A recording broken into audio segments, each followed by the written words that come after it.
محترم ناظرین السلام علیکم۔ اگر آپ گوگل پر متوازن شخصیت کو سرچ کریں تو آپ کو اس کی سینکڑوں کی تعداد میں ڈیفینیشن مل جائیں گی۔ اس وقت دنیا کی جو مستند ترین ڈیفینیشن ہے وہ حضرت امام غزالی رحمۃ اللہ علیہ کی ہے۔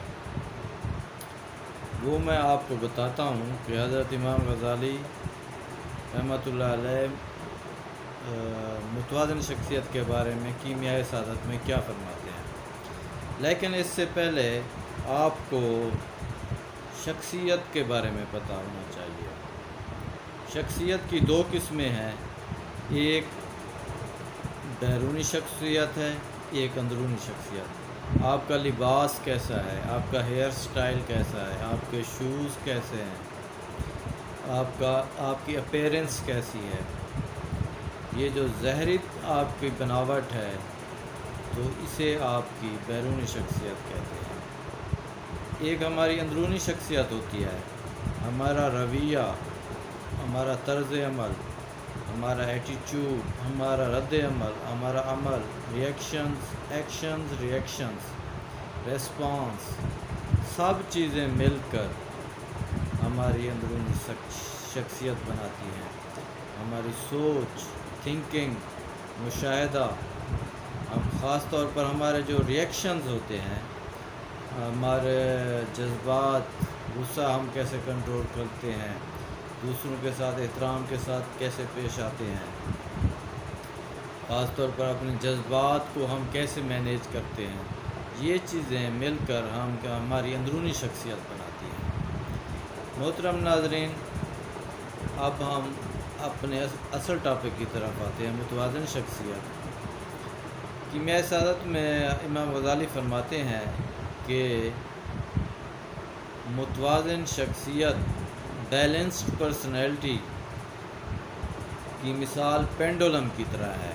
پینڈولم گھڑیال جو یہ پرانے وقتوں میں ہوتے تھے، اب تو ہر چیز ڈیجیٹل آ گئی ہے۔ یہ گھنٹہ گھر ملتان میں بھی ہے، فیصل آباد میں بھی ہے۔ تو وہاں پر جو پینڈولم ہے اس کی موومنٹ یہاں سے شروع ہوگی، سنٹر میں آئے گی، پھر یہ اس طرف جائے گی، پھر یہاں سے آئے گی سنٹر میں، پھر اس طرف۔ یعنی یہ جو دونوں سائڈیں ہیں یہ ایکسٹریم سمجھ لیں، اور یہ مڈل ہے جو درمیان۔ متوازن شخصیت وہ ہے جو ایکسٹریم پر تو جائے گی لیکن پھر درمیان میں آئے گی، درمیان میں دوسری ایکسٹریم پر جا سکتی ہے، پھر واپس آئے گی۔ جو غیر متوازن شخصیت ہے وہ ایکسٹریم پر تو جائے گی، پھر واپس نہیں آئے گی۔ سمجھ رہے ہیں نا بات؟ اسے میں آپ کو مثال سے سمجھاتا ہوں۔ اسے غصہ آئے گا، وہ غصے کی سٹیٹ میں ہی رہے گا۔ اسے محبت ہوگی تو وہ ہر وقت محبت کے سٹیٹ میں ہی رہے گا۔ اسے نفرت ہوگی تو وہ ہر وقت نفرت کی سٹیٹ میں رہے گا۔ ایسی حالت کو، ایسی سچویشن کو، ایسی پرسنالٹی کو امبیلنسڈ پرسنالٹی کہتے ہیں۔ ہم نے کیا ہے، اپنی پرسنالٹی کو بیلنسڈ بنانا ہے، متوازن بنانا ہے، اسے توازن میں رکھنا ہے۔ توازن کا مطلب ہوتا ہے، آپ پرانے وقتوں میں یہ ہوتے تھے وزن کرنے کے لیے ترازو، اگر اس کو آپ پکڑیں ایسے تو یہ دونوں پلڑے برابر ہوں، یہ کہتے ہیں بیلنس۔ آپ کھڑے ہیں، you are in standing position, آپ جو ہے بالکل صحیح سلامت کھڑے ہیں، آپ کا جھکاؤ نہیں ہے کس طرف، یو آر ان بیلنس۔ تو شخصیت جو ہے بیلنس پرسنالٹی وہ ہے جو ایک ایکسٹریم پر تو جائے گی لیکن وہ واپس آئے گی، وہ ماڈریشن کی طرف آئے گی۔ وہ دوسری ایکسٹریم پر تو جائے گی، وہ اس میں مستقل نہیں رہے گی۔ میں اس کو آپ کو دو بہترین مثالوں سے اس کو واضح کرتا ہوں۔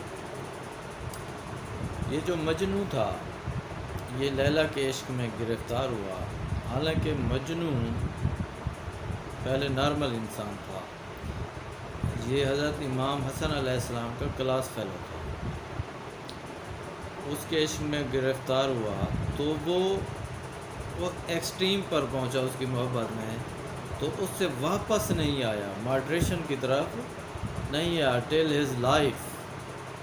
تو وہ اس کا شخصیت امبیلنس ہو گئی. اسی طرح آپ کفار مکہ کو دیکھیں جو قابل اسلام، ان کی جو حالت تھی، ان کی دشمنیاں خاندان در خاندان چلتی رہتی تھی، ایک دوسرے کو قتل و غارت کرتے رہتے تھے. ایک قبیلے والا دوسرے قبیلے کے بندے مارتا تھا، دوسرے والا پہلے کے مارتا تھا، پھر اس طرح چلتی رہتی تھی. ان کی جو نفرت تھی وہ ایکسٹریم پر رہتی تھی، نیچے نہیں آتی تھی. تو یہ کمال کی ڈیفینیشن کی ہے امام غزالی رحمۃ اللہ علیہ نے. اس ڈیفینیشن میں بیلنس پرسنالٹی میں ہمارے لیے بہت بڑا پیغام ہے کہ ہم اپنے رویوں پر غور کریں، اپنے خاص طور پر جذبات، محبت، نفرت، جو ہے کدورت، دشمنی، ان کو آپ اسی طرح محبت کی ایکسیس بھی صحیح نہیں ہے. جیسے میں نے ابو مجنو کی مثال دی ہے، excess of love is harmful. تو آپ اپنے رویوں میں ماڈریشن لائیں. یہ اچھا یہ دیکھیں، اس میں ایک اور بات بتا کر ویڈیو کو ختم کرتا ہوں، بات لمبی ہو گئی ہے، کہ اس پینڈولم کی مثال سے ایک اور بھی بات نکلتی ہے کہ آپ کا ایکسٹریم پر چلے جانا، محبت، نفرت، کدورت، چاہے آپ کا جو بھی رویہ ہے اس پر چلے جانا کوئی بری بات نہیں ہے، وہ نیچرل ہے. وہاں سے واپس نہ آنا یہ بری بات ہے، یہ آپ کی کمزوری ہے شخصیت کی. چاہے آپ کی جو ہے وہ ایکسٹریم پر جانا پازیٹیو ایموشن ہو یا نیگیٹیو ایموشن ہو. جیسے محبت ایک پازیٹیو ایموشن ہے، نفرت نیگیٹیو ایموشن ہے. آپ اس پر ایکسٹریم پر چلے گئے تو آپ کو واپس لوٹنا ہے نارملائزیشن کی طرف، ماڈریشن کی طرف. یہ میرا آج کا پیغام ہے. امید ہے آپ ویڈیو کو پسند کریں گے، اسے لائک کریں گے اور شیئر کریں گے. Thanks for watching. اللہ حافظ.